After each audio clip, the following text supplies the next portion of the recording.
This is a good story you'll want to hear. In today's political climate, debating with someone whose beliefs don't align with yours can often be uncomfortable at times, or you might just avoid the conversation altogether. Well, one group is trying to bridge that divide with a new online service that matches you with someone who holds a different political opinion, like a political blind date.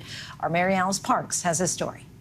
You are the threat. Division. What are y'all doing? Polarization. Toxic conversation. For many Americans these days, just thinking about politics is enough to raise their blood pressure, and talking to a neighbor can almost feel scary. Social media making it all the easier to live in an echo chamber, shutting out any debate, dehumanizing the other side. According to Pew Research, Americans view themselves as more divided in terms of politics along racial and geographic lines than people in other leading nations. This particular one is once a year. Cheryl Graeve is trying to change all that. There's so much more in common that we have than what divides us. And Americans are really hungry for that sense of we the people. Program director at the National Institute for Civil Discourse, her team helping to launch a new project, America Talks. An opportunity for Americans who are so sick and tired of the division in our politics and division, how divided America feels, to come together in conversation with each other. It's like a political blind date, except instead of being paired with someone just like you, the opposite.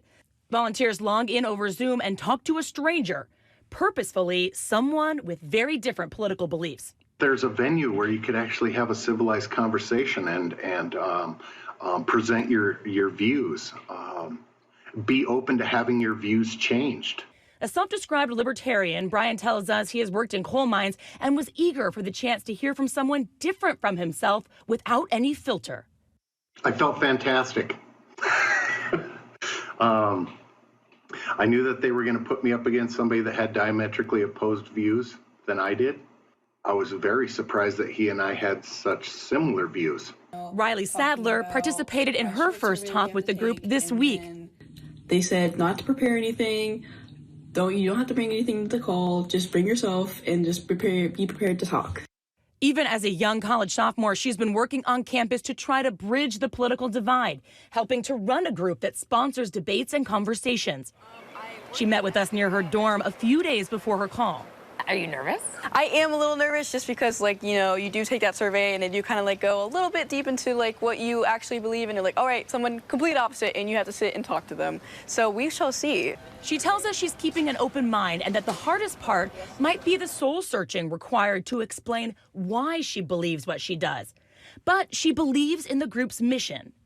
Do you think that there's a chance you actually have more in common with someone who's very different than you realize? Oh, definitely. I think because we do like to put a lot of labels on things, especially with sports teams. You're either like the sports team, you're rooting for only them. There's not really a red in team, the blue middle. team. Yeah, you don't really find a purple team. But when it comes to issues, you do have to talk about them. She tells me she knows some issues will be easier to talk about and find a middle ground than others. Do you think there's the possibility you get paired with someone on Wednesday who has beliefs that you're like, too much?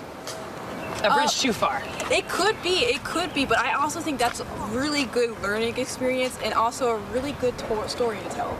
And that she agrees people often run in circles exclusively with those just like them. Do you think that's part of the problem?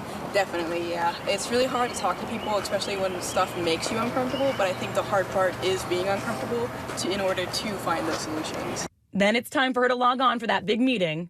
I have my link, and it is time to log on and go into the room. She tells us she enjoyed it so much, she'd do it again.